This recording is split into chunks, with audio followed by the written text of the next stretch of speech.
Nós acompanhamos a sessão plenária do STF, realizada no dia 20 de março, onde estava pautada o julgamento dos embargos de declaração do INSS na revisão da vida toda. Nesse vídeo eu vou dizer o que aconteceu, como que está esse andamento. Eu vou aproveitar a oportunidade e colocar para vocês um vídeo de uma reportagem feita pela TV Justiça, onde tem uma explicação muito detalhada e muito esclarecedora sobre o assunto que se discute nessa tal da revisão da vida toda.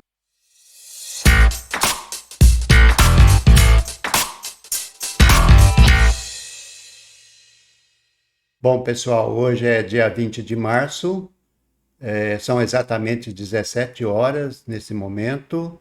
Nós estamos acompanhando ao vivo a sessão plenária do STF, onde está pautado o julgamento dos embargos de declaração da revisão da vida toda. Até agora, essa sessão está julgando esses três processos aqui, a DPF 743, a DPF 746 e a DPF 857. São ações que estão sendo julgadas em conjunto e o objeto dela, o assunto que está sendo discutido, é as questões de incêndio, desmatamento no Pantanal e na Amazônia. Tá? Como vocês podem ver aqui, os embargos de declaração do INSS é o próximo da pauta, mas eu acredito que pelo avançado da hora vai ficar para amanhã, dia 21. O importante para nós nesse momento é que esse processo não seja retirado da pauta novamente, porque isso já aconteceu por diversas vezes. A gente tem esperança, a gente espera, a gente cobra dos ministros que esse embargo de declaração do INSS seja julgado. Não cabe mais, na atual conjuntura, qualquer tipo de adiamento, não é mesmo? Bom, o que aconteceu nessa sessão do dia 20 foi que os ministros avançaram na discussão dessas três ADPF aí da pauta verde, saíram para o intervalo, que é costume deles, né? Geralmente eles fazem uma pausa durante esse julgamento para ir no banheiro, para dar uma descansada, né? Aí o ministro Barroso, quando voltou do intervalo, já comunicou que nesse dia 20 não seria possível reiniciar o julgamento da revisão da vida toda, desses embargos de declaração do INSS. Ok. Não é realista para os senhores advogados presentes que nós possamos ir além dessa votação hoje. Portanto, são muito bem-vindos para permanecer, mas sintam-se liberados, nós não vamos chamar nenhum outro processo.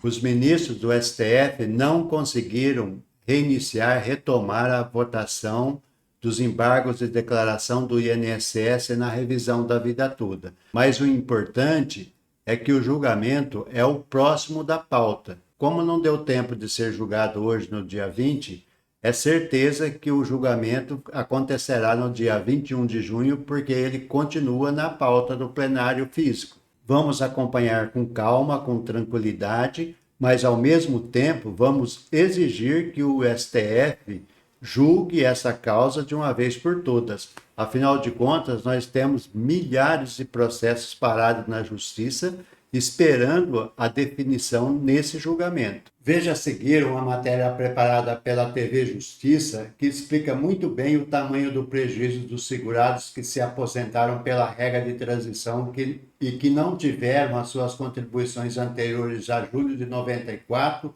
consideradas no cálculo do benefício. E também essa reportagem mostra o quadro atual da posição de cada ministro do Supremo nesse julgamento. Então, como que ele chega, e até para você ter uma ideia de como é a diferença que há quando a gente vai falar desse caso. Porque rever a vida toda é rever a vida toda de contribuição.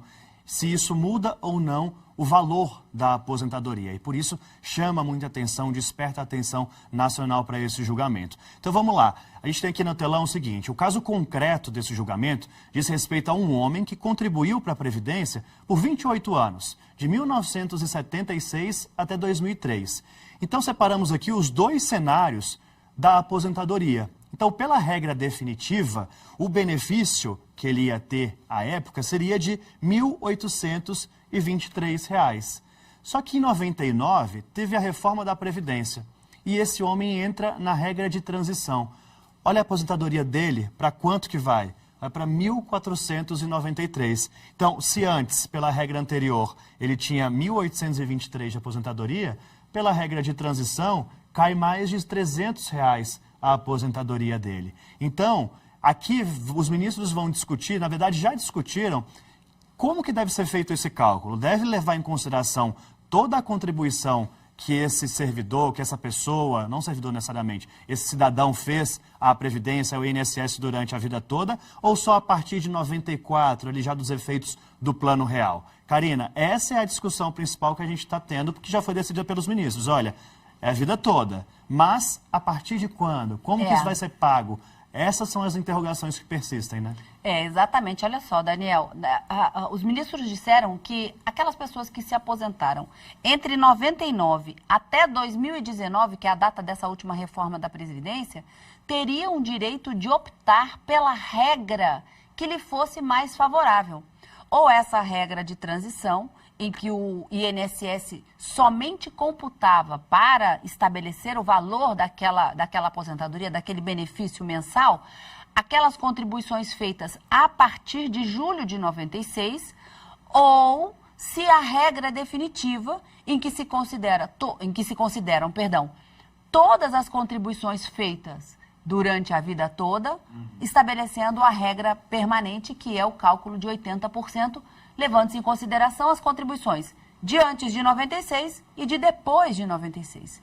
Então, os ministros, ao julgar o recurso extraordinário que chegou ao Supremo, os ministros falaram assim, olha, não é justo que se aplique o INSS aplique só a regra de transição. É preciso que essas outras pessoas também, por exemplo, que tinham um salário, uma contribuição maior antes de 96, possam ter essas contribuições calculadas também. Porque senão seria injusta. Né? Aumenta o valor que recebe mensalmente a título de contribuição. Entenda, é o valor que o aposentado recebe todo mês para comprar o seu remédio, para manter a sua vida, a sua saúde, uma vida digna. E que ele contribuiu para isso, né? E que ele contribuiu para isso. E aí os ministros, então, decidiram que essas pessoas, dentro desse lapso temporal, têm o direito de fazer a opção, ou pela regra de transição, ou pela regra definitiva, ou pela norma de transição, ou pela regra definitiva, aquilo que lhe for mais conveniente. Essa foi a decisão no recurso extraordinário. Mas o INSS questiona em sede de embargos de declaração, que é um tipo de recurso em que se busca sanar na decisão do Supremo ou em qualquer outra decisão judicial uma omissão, uma contradição ou uma dúvida que restou. E aqui, o que se alega é que teria havido uma omissão na decisão do Supremo em não considerar a decisão anterior do STJ, que teria sido tomada sem observância de um dispositivo da Constituição com relação ao quórum. Já vamos chegar aí, porque a gente tem um telão exatamente sobre esse ponto, para você entender mais ainda desse julgamento. Por quê? Já sabemos ali do caso, né?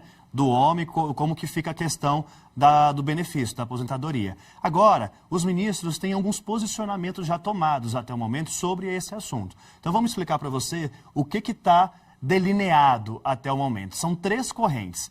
Nós temos o ministro Alexandre de Moraes, que é o relator, ele vota no sentido de manter a decisão do STJ, mas de delimitar a revisão dos benefícios dos aposentados para as parcelas a serem pagas a partir de 1º de janeiro de 2022, que foi quando o plenário do STF concluiu o julgamento. O ministro Alexandre de Moraes também defendeu que essa revisão não vale para os benefícios previdenciários já extintos. Essa é a primeira corrente. Vamos para a segunda aqui, então. Temos o ministro Edson Fachin, a ministra Rosa Weber, que já votou antes de se aposentar, e a ministra Carmen Lúcia. Eles concordaram com esse último ponto de Alexandre de Moraes, mas eles divergem quanto à data. Para a ministra Rosa Weber, a revisão dos benefícios podem ocorrer a partir do dia 17 de dezembro de 2019, quando o caso foi analisado pelo STJ.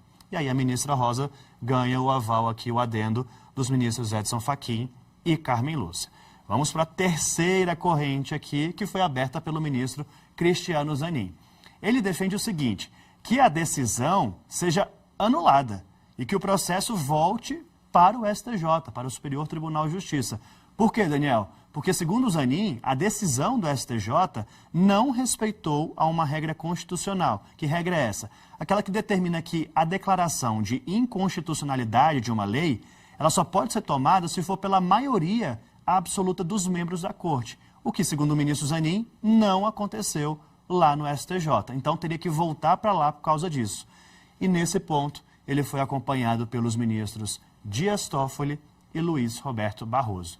Então, Karina, aqui a divergência alegada pelo ministro Cristiano Zanin não é sobre o mérito em si, não é sobre o pagamento, é sobre a forma. A forma é a chamada cláusula de reserva de plenário prevista na Constituição, que para se declarar a inconstitucionalidade de uma norma ou para afastá-la e deixar de aplicar ao caso concreto, é preciso essa maioria dos votos que o ministro Cristiano Zanin entende que não houve lá no STJ. Então, a proposta dele é para que o processo volte ao STJ para que analise dentro da forma prevista na Constituição e depois esse caso retorne ao Supremo Tribunal Federal.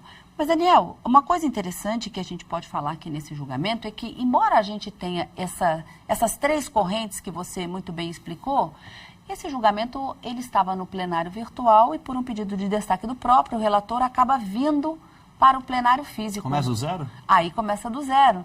Isso significa dizer que os ministros podem mudar o seu voto? Isso é possível, menos em relação ao voto da ministra Rosa Weber, que já votou, se aposentou e não pode modificar o seu voto. Tá aí.